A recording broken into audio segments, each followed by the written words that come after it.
ఈరోజు వామపక్షాల ఆధ్వర్యంలో రాష్ట్ర రోకో జరుగుతుంది. ఈరోజు సిగ్గు కేంద్రంలో నరేంద్ర మోడీ కూటమి ప్రభుత్వం చేస్తుంది. ప్రతిదీ కూడా మొన్న 5 రాష్ట్రాల ఎన్నికలు అయిపోయిన తర్వాత గోడ మీద పిల్లి వాటంగా మరి కేంద్ర ప్రభుత్వంలో ఉన్న నరేంద్ర మోడీ గారు వహించారు.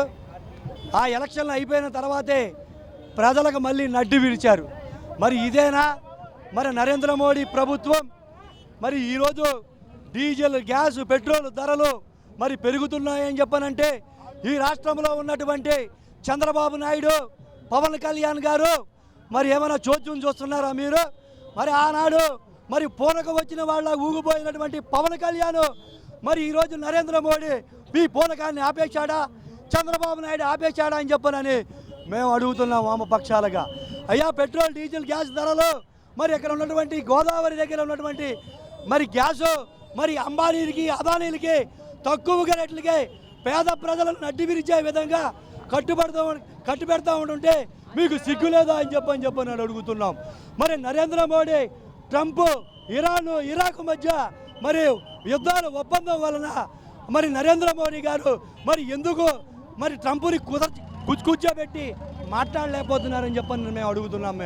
మరి ఆనాడు పాకిస్తాన్కి మనకి యుద్ధం జరిగినప్పుడు ట్రంప్ అన్నాడు మీ ఇండియాని మరి పాకిస్తాన్ని నేనే మధ్యలో పెట్టి కుదిర్చేశానని చెప్పని ఈనాడు మన భారతదేశంలో ఉన్న నరేంద్ర మోడీకి చేత కాదా, సిగ్గు లేదా అని చెప్పని మేము అడుగుతున్నాం. కూర్చోబెట్టలేవా మరి ట్రంప్ని మరి ఇరాన్, ఇరాక్ వాళ్ళ మధ్యన కూర్చోబెట్టి మరి ఈ డీజిల్ ధరలు ఇప్పటికి చాలు, ఇక నుంచైనా సరే తగ్గించండి, దీని మీద ప్రజలకి భారాల మీద భారాలు పడుతున్నాయని చెప్పనని చెప్పకపోగా 5 రాష్ట్రాలు ఎన్నికలు అయిపోయిన తర్వాత మరి గ్యాస్, డీజిల్, పెట్రోల్ ధరను ఈనాడు మన భారతదేశంలో చేసుకున్నటువంటి నరేంద్ర మోడీ మన ప్రజలు కూడా రానున్న టైంలో ఇట్లాంటి నాటకం, బూటకం వలన కూడా సిగ్గు వచ్చేటట్టుగా మరి రానున్న టైంలో కార్పొరేషన్లో కూడా బుద్ధి చెప్పకపోతే ఇలాంటి నరహంతకులు దేశానికే ప్రమాదం అని చెప్పనని వామపక్షాలుగా హెచ్చరిస్తున్నారు.